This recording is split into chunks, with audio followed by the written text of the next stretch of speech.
প্রিয় শিক্ষার্থী বন্ধুরা, আসসালামু আলাইকুম। আশা করি তোমরা সবাই ভালো আছো। তো আজকে আমি তোমাদের ষষ্ঠ শ্রেণীর ডিজিটাল প্রযুক্তি যে বইটি রয়েছে, আজকে আমি তোমাদের তারই প্রথম অধ্যায়ের 13 পৃষ্ঠায় তোমাদের একটি ছক রয়েছে। তো আজকে আমি তোমাদের সেই ছকটি সমাধান করাবো। তো দেখতে পাচ্ছ এখানে সেই কাঙ্ক্ষিত ছকটি রয়েছে। এখানে তারা দুটি নমুনা সমাধান তারা দিয়েছে এবং 3-4 যে ফাঁকাগুলো রয়েছে আজকে আমি তোমাদের সেগুলো সমাধান করে দেবো। তো তোমার একটা কথা বলে রেখে, আমরা ক্লাস 1 থেকে শুরু করে ক্লাস 10 পর্যন্ত সকল শ্রেণীর সমাধানগুলো অলরেডি আপলোড দিয়ে ফেলেছি। তোমরা সেই ভিডিওগুলো দেখে আসতে চাইলে তোমরা আমাদের প্লে লিস্টে যেয়ে দেখে নিতে পারো, এবং যারা পরবর্তী ভিডিও সবার আগে পেতে চাও তারা চ্যানেলটি সাবস্ক্রাইব করে আজও আমাদের সদস্য হয়ে যাও। তো চলো যাওয়ার কথা না বলে আমরা ছকটি সমাধান করি। তো প্রিয় শিক্ষার্থী, দেখতে পাচ্ছ যে ছকটি সুন্দর করে তোমাদের জন্য পূরণ করে দেওয়া হয়েছে।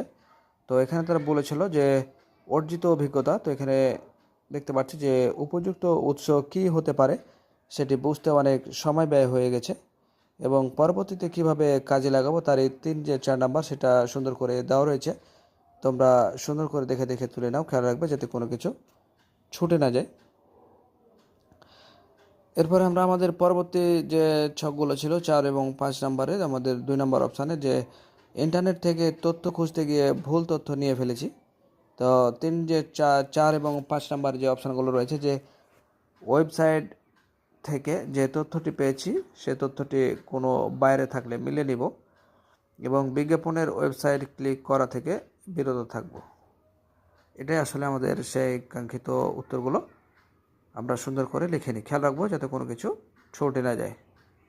তো ভালো থেকো, দেখা হবে তোমাদের সাথে পরবর্তীতে নতুন কোনো গুরুত্বপূর্ণ ছক পূরণ ভিডিওতে। সে পর্যন্ত আল্লাহ হাফেজ।